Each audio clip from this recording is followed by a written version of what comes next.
po, mga kapatid, huwag niyong maliitin yung mga OFW na yung zero remittance ay inudyok pa sa kanila ng mga taga-Pilipinas.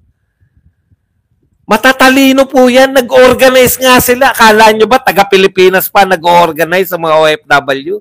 Akala nyo merong taga-Pilipinas pupunta sa Japan para mag-organize ng rally nila? Pupunta sa Canada para mag-organize ng rally? Pupunta sa Hong Kong para mag-organize ng rally? Pupunta sa Europe? Iba't ibang parte na ng Europe ngayon nagra-rally na. UK, Netherlands, may pupuntang Pilipino, sa kanila pa magmumula yung mag-rally kayo. Kung yung rally nga, naisip nila, nakapag-organize sila ng malalaking rally. Hindi nyo pa naisip na maiisip nila yan? By their own, may kakayahan silang magprotesta. Naghihintay kayo na reaction ng Kongreso. Yan ang reaction ng mga Pilipino sa buong mundo sa ginawa ninyo kay Tatay Digong. 3 taon na po si Marcos eh. Wala na pong impluensya si Tatay Digong. Bakit sa ICC pa rin daw isinampa yung reklamo? O ano ang sinagot ni Auntie Claire? Nagbigay siya ng halimbawa. Kasi nung panahon ni Duterte, hindi talaga makakakamit ng katarungan. Kaya nga ang tanong ni Ivan Merina, maaring nung panahon ni Tatay Digong dahil siya ay presidente, hindi na si Digong ang presidente ngayon eh. Si Marcos na eh. Pinagbubulan nyo. Yan yung para po mabanata natin. Kasi panay panlilin lang ang ginagawa nyo eh. Di ba? Panay po panlilin lang ang ginagawa nyo sa tao. Kaya maganda yan, malinaw, sinasabi ninyo kung ano yung ginagawa ninyo para alam po ng mamamayan. Ito po, pakinggan po natin. Ito po ang panibagong panlilin lang ni Claire Castro. Ngayon lang po, katatapos-tapos lang po ng kanyang live. May immediate reaction na po kagad tayo. Pakinggan po natin ito. Tanong po to ni Ivan Merina. Papalo-upan ko pa yan ng mga naunang tanong ni Ivan Merina, pero pakinggan muna natin to. Lang po. In an interview, the ICC spokesperson today said the Philippines' cooperation with the ICC was crucial despite earlier statements from the president of non-cooperation. Will anything change, at least officially, with our stance on cooperation with the ICC? We have not been cooperating with the ICC. It's clear. Because, okay. It's clear daw, sabi ni Auntie Claire. Sabi po ni Ivan Merina, ano po ang reaction ninyo sa sinabi, nagpapasalamat yung spokesperson ng ICC sa pakikipagtulungan ng Pilipinas? Tignan po ninyo ICC spokesperson nag-press conference, sabi, nagpapasalamat po kami sa pakikipagtulungan ng gobyerno ng Pilipinas. Tinanong lang si Auntie Claire, anong masasabi mo rito? Hindi po tayo nakikipagtulungan sa ICC. ICC na nga nagsabi. Alam niyo po, nakakulong na po si Tatay Digong sa ICC, no? Ang masakit po sa atin, nakakulong na yung dating presidente ng Pilipinas. Niloloko nyo pa rin yung mga tao. ICC na nga yung nagsabi na nagpapasalamat sa gobyerno sa pakikipagtulungan sa kanila. Hanggang ngayon, sinasabi ninyo na hindi nakipagtulungan ng gobyerno. Yun po yung nakakadagdag sa aming galit eh. Nagagalit na nga kami. Nagagalit na nga kami na nakakulong si Tatay Digong. Pinamumukha nyo pa sa amin na kayang-kaya nyo kaming paikutin. Kayang-kaya nyo pa rin sabihin sa amin kahit pinakulong na, nakakulong na sa ICC, kayang-kaya nyo pa rin sabihin sa amin na hindi kami nakikipagtulungan. Harap-harapan. Masakit na po yung dibdib namin, pero yung i-deny pa ninyo na kayo ay nakikipagtulungan, grabe naman pong insulto yan. Iniinsulto nyo na yung kakayahan naming mag-isip. Sasabihin yung hindi kayo nakikipagtulungan, sino po yung meron naglabas ng warrant of arrest sa pagkakakulong ni Tatay Digong? ICC. Saan po siya nakakulong ngayon? Sa ICC. Sino pong matinong tao ang maniniwala sa inyo na hindi po ninyo alam na nakikipagtulungan kayo sa ICC? Wala po. Miski nga si Remulla, si Boying na mismo nagsasabi, hindi tayo nakikipagtulungan sa ICC kung Pilipinas yung pero kung individual, nakikipagtulungan. Ano ba naman? Hindi ganun na ganun, ha? Pero ganun yung esensya ng sinasabi ni Boying. Inuulit-ulit niyan. Individual na kaso, pwedeng makipagtulungan. O to that effect. Hindi ganyan-ganyan yung wordings. Ano ba namang anti-clear? Alam nyo na nga. Alam na ng lahat. Alam na ng buong mundo. Binabalita ng buong mundo na kaya si Digong nakakulong dahil sa politika, dahil nakipagtulungan yung gobyerno, hindi nga nakipagtulungan, di ba? Kusang ibinigay ng gobyerno si Tatay Digong sa ICC. Ano yan? Nagkusa ang lahat? Hindi kami makikipagtulungan sa inyo, pero dadakipin namin si Tatay Digong sa bisa ng inyong warrant of arrest at ipapakulong namin dyan sa inyong kulungan. Sinong maniniwala na hindi tayo nakikipagtulungan?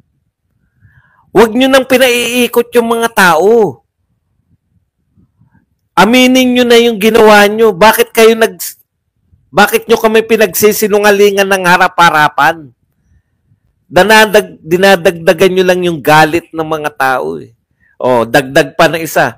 Tinanong siya ni Ivan Mayrina. Ngayon lang din, bago tong tanong na to, nagtanong sa Ivan Mayrina, ang linaw po. Ang tanong ni Ivan Mayrina, ganito. Sabi ni Ivan Mayrina, bakit na lang po hindi sampahan ng kaso ngayon? Bakit hindi na lang daw sinampahan ng kaso sa Pilipinas si Tatay Digong?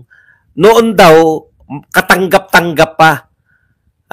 Na pwedeng, kasi siya yung presidente. Pwedeng hindi talaga uusad pag kinasuhan. Pero yung panahon ni Marcos, kainis no? Eto si Anticler, ikaw lang ang bago. Si Marcos, 3 taon na. Yung kung sasabihin mo na wala pa rin makakamit na katarungan, nakakulong na nga si Duterte, wala nga nakapalag. Okay. Huwag nyo po kaming pinagbubula.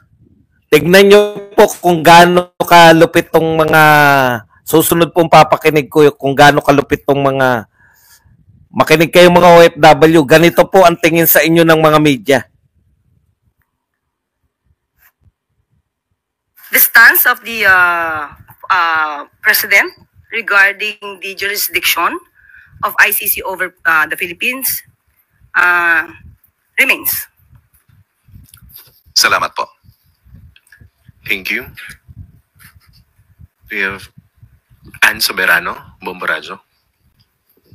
Yusek, good morning. Naniniwala po ba ang Malacanang na may nag-udyok po sa mga OFWs para makilahok po sa Zero Remittance Week? At may balak po bang imbestigahan ito ng gobyerno kung sino ang nasa likod ng mga nasabing hakbang? Tignan nyo po ang tingin sa inyo. Alam nyo, narinig ko po yung Zero Remittance Week sa mga OFW. Particular dyan sa Netherlands. Tignan nyo po. Ang tingin sa inyo ng media, makinig po kayo mga OFW. Ang tanong nitong media, mayroon po bang, ano po reaction nyo sa tingin nyo ba may nag-uudyok sa mga OFW? May mga nag-uudyok ba at anong gagawin sa mga nag-uudyok? Ang tingin sa inyo ng media, wala kayong mga utak. kayong mga OFW. Sa totoo lang po, mas mahusay pa pong mag-organize yung mga OFW. Realization ko po to eh. Mas magaling pa sila mag-organize ngayon ng mga kilos protesta kaysa mga narito sa Pilipinas. Real talk po yan. Mas mabilis na nakakagawa ng mga kilos protesta. Bakit hindi nyo kino-question? May nag-uudyok din ba sa kilos protesta ng mga OFW? Kusa po nila yan.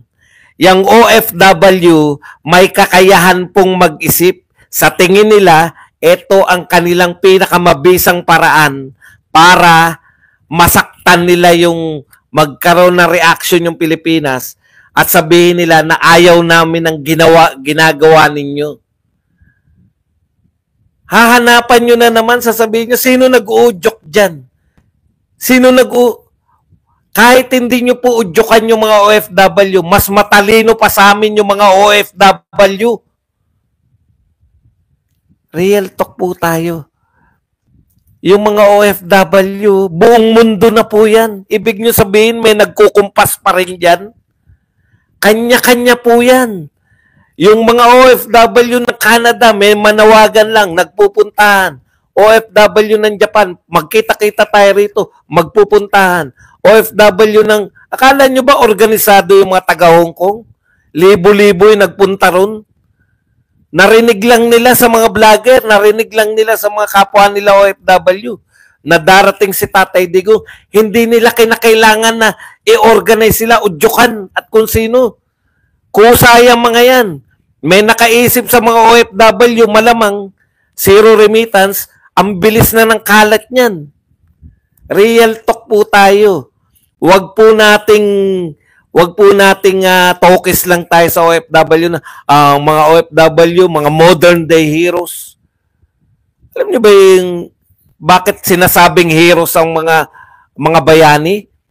Basic po kaya sila naging hero, marunong silang makapag-isip. Jose Rizal, Andres Bonifacio, Marcelo del Pilar, Graciano Lopez Aina, lahat ng ating hero, matatalino, may kakayahang mag-isip para sa bayan. Huwag niyo pong gawin na salita lang yung modern day hero. Pangatawanan niyo po ang pagkilala sa OFW bilang mga hero na may kakayahan din sila katulad ng mga heroes noon. Ang mga OFW ngayon na modern day heroes, may kakayahang mag-isip para sa kanilang sarili. Anong udyok-udyok? Anong udyok-udyok ang pinagsabi nyo? Palibasa, sanay kayo dito sa Pilipinas na nauudyokan yung umaten sa mga rally sa pamamagitan ng ayuda. Akala nyo, dahil yung mga tao, mamigay ka lang ng ayuda, marami nang sasama sa rally. Subukan yung walang magbibigay ng ayuda, walang applyan ng trabaho. Subukan nyo pong manawagan na si BBM lang ang dadayuhin. Sa tingin ninyo, may dadayo para tignan lang. Si Tatay Digong, naranasan na namin yan. Walang pinamimigay ni patubig, wala. Pero dudumugin kahit saang parte ng mundo. Ano sabi ni Enrile? Pucha yung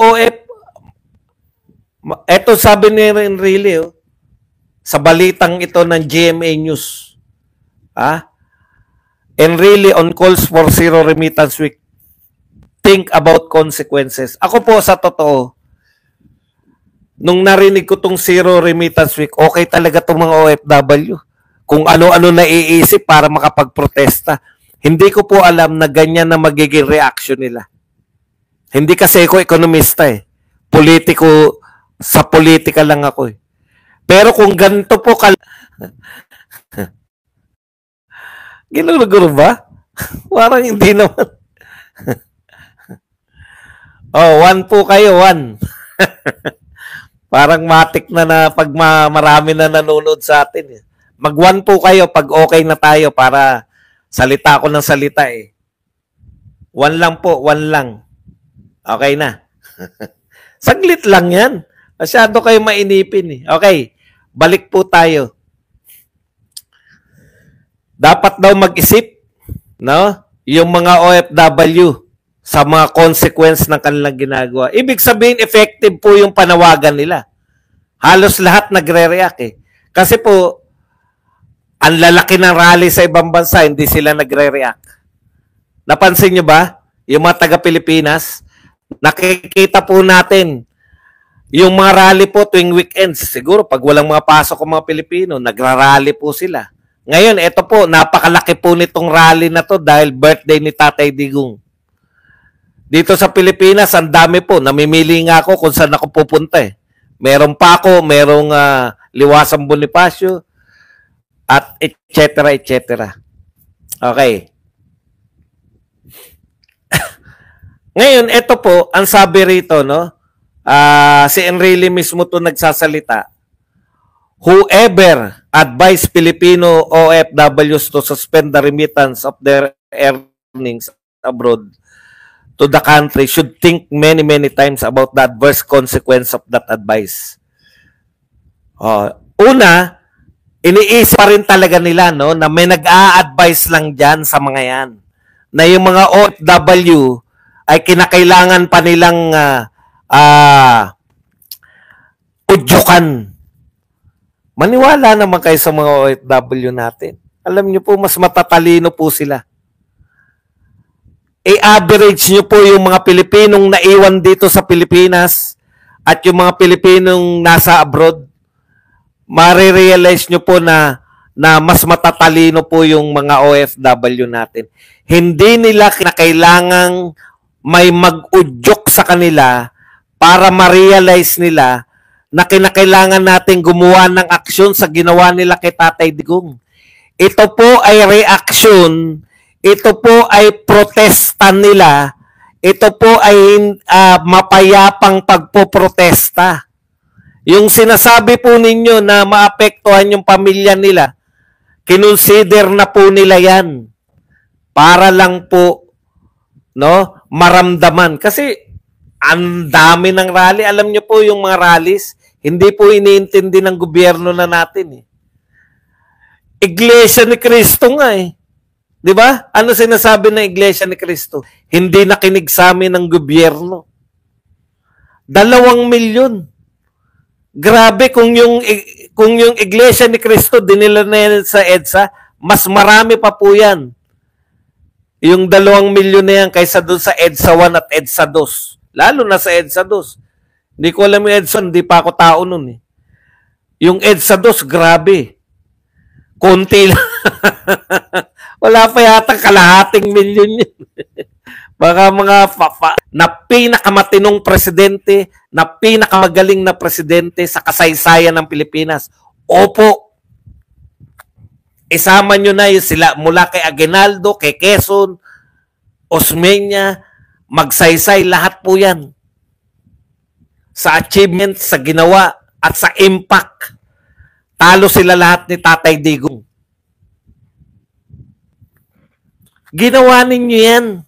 Pinakulong ninyo si Tatay Digong, naisip nyo, walang kakayahan yung mga Pilipino na magprotesta. Part po ng protesta nila yan. Hindi po yan inuudyokan ng kung sino.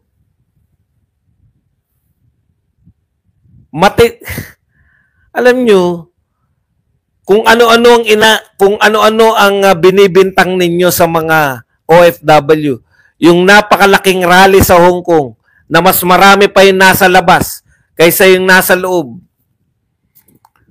Pinagbibintangan nyo na meron daw bayaran na naganap. Comelec pa yung magpapa-imbestiga eh. Nagkaroon daw ng bayaran. Alam niyo sinisigaw ng mga OFW sa mga rally nila? Hindi kami bayad. Hindi kami bayad. Alam mong kusa eh. Alam mong hindi organisado, kusa lang kasi wala pa silang yung Alam mo yung mga organisado, pag nag-rally sila Franz Castro, yung mga katropa niya, yun talaga, pati yung mga sigaw, alam na ng mga tao eh. Pag may sumigaw na, Makibaka, may sasagot na, wag matakot. Dito, yung mga sigaw nila, doon lang nila na i-invento sa ano eh, sa actual na rally. Organic po ang mga rally ng OFWs. Kaya yan, organic din yan. May nakapag-isip sa kanila at nagustuhan nila. At dahil sa reaksyon ninyo na matindi, ay effective pala. Maiisip ng OFW. Effective yung panawagan natin. Lahat sila nagre-react. Alam nyo, tapos ngayon pagbabantaan ninyo, ang sabi ni Enrile, ito raw po ay mayroong for every action, there is always a possible reaction. Pinagbabantaan nyo na yung mga OFW, pinaalala ni Enrile na kayo daw ay hindi nagbabayad ng income tax, na kayo daw ay kung ano-ano. Alam nyo po, sa totoo lang, yung reaction ninyo, talagang yan po ang nagpapatunay na yung OFW na lang ang bumubuhay sa ating ekonomiya. Pag hindi sila nagpadala ng remittance, talagang yung ekonomiya natin hindi lang magsasuffer. Hindi nyo ba naisip na pag pinakulong namin yung presidente na mahal ng mga tao, magre-react ang mga nagmamahal? Thank you very much, Paulo Mangkol sa 499. Isa lang naman na reaction nila sa lahat, manakot. May nakita ko rito sa X na post ng kung sino. Noon daw ang tinatakot, mga kriminal, mga drug pusher, mga drug lord, mga magnanakaw sa gobyerno. Yun daw ang tinatakot ng pamahalaan. Ngayon po, sino raw ang tinatakot? OFW at mga vlogger. See the difference? Dati, ang tinatakot ni Tatay Digong, minumura ni Tatay Digong, yung mga kriminal sa gobyerno, yung mga magnanakaw sa gobyerno, yung mga drug pusher at drug lord. Yan po ang pinag-iinitan, yan po ang tinatakot. Yung mga sindikato, yung mga oligarkong magnanakaw. Yan po, dati, no? Ang mga tinatakot. Ngayon po, ang mga tinatakot, vloggers na hindi naman wala namang nakukuha sa kaban ng bayan at mga OFW. Yung tatakutin ng mga in every reaction there is ano sabi ni Enrile? For every action there is always a possible reaction. Ano po yung possible reaction na sinasabi? Pinaalala lang niya. If such an advice is followed by some OFWs, what will happen should Congress, for instance, retaliate and cancel or also suspend the tax privileges of the OFWs that follow the advice? The OFWs are income tax. Ito po pag bumawi daw yung Kongreso, pinaalala lang sa inyong mga OFW. Ito po ang inyong nakukuha sa Pilipinas. The OFWs are income tax free on their earnings abroad. They do not pay travel tax. They do not pay airport fees. They are exempt from documentary stamp taxes, etc., etc. Baka daw bawian kayo ng Kongreso. Ang immediate reaction po nila, no? Hindi po manawagan na wag nyo namang gawin yan. Tumulong naman kayo. Hindi po kundi manakot. Ang immediate, parang vlogger di ba? Ang immediate reaction nila sa mga vlogger, no? Pag naglalantad ng katotohanan, fake news kayo, imbestigahan namin kayo, papakontempt namin kayo. Ngayon, OFW, ang bumubuhay sa ekonomiya ng Pilipinas. Tandaan nyo, wala kayong bayad sa income tax. Tandaan nyo, wala kayong... Hindi man direktang sinasabi na baka buweltahan kayo at tanggalin yung privilege. Yun yung pinapaalala sa inyo.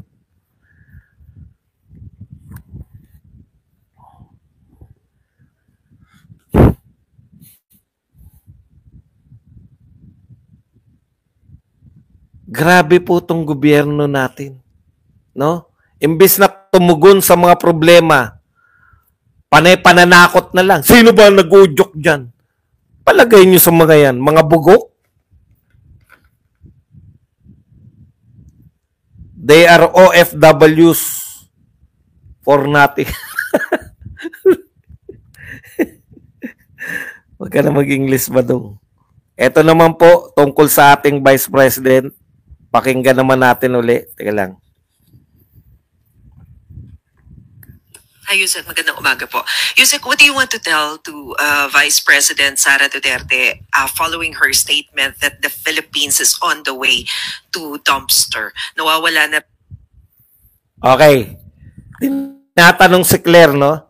Ano mas sinasabi ni Vice President na papunta na sa dumpster ang Pilipinas? Pakinggan natin sagot ni Claire. Daw po kasi yung pag-asa ng mga Pilipino. Nawawala ang pag-asa ng mga Pilipino. Hindi ba siya yung nawawala sa Pilipinas ngayon? 'Di ba? Matagal na nilang pinopropaganda 'yan eh. Hindi ba si BP Sara ang nawawala sa Pilipinas ngayon? Nawawala daw sa Pilipinas si BP Sara. Paalala lang namin sa inyo kung nasan si BP Sara. Inaasikaso niya yung pagdepensa ng kanyang ama dahil walang ibang pwedeng umasikaso. Ulitin ko, kaya wala sa Pilipinas si BP Sara, hindi dahil siya'y nagbabakasyon, Auntie Claire. No? Hindi siya dahil siya ay naglalamierda. Hindi dahil siya'y ikot ng ikot na kunwari nanghingi ng mga foreign investors, wala namang nakukuhang foreign investors. Kung sasabihin mo, tatapatin namin kayo. Kaya siya naroon dahil kinakailangan niyang bumuo ng legal team. Legal team na magtatanggol sa dating presidente ng Pilipinas. Ano yan, kusa? O bahala na kayo dyan. Total, pinakulong nyo si Tatay Digong, kayo na rin bumuo ng legal team niya. No? Na pinakulong ninyo. Presidente, alam po ninyo, isang vice president, kahit isang Pilipino lang po. No? Kahit isang OFW lang ang ginigipit sa ibang bansa, nakakulong ng walang kasalanan. Kahit isang OFW lang. Vice President ng Pilipinas, gagawa siya ng paraan para mailigtas yung isang OFW. Solve na po kami. Ito po, hindi lang po to isang pangkaraniwang OFW. Hindi lang po isang pangkaraniwang Pilipino. Ang kinakailangang ipagtanggol. Bumubuo po siya ng legal team, yung the best na pwedeng magtanggol sa pinakamamahal naming Pangulo. Kung minamasama mo yan, Auntie Claire, masamain mo na rin yung mga ginawa ng Pangulo mo. Saan ba nagpunta yung Pangulo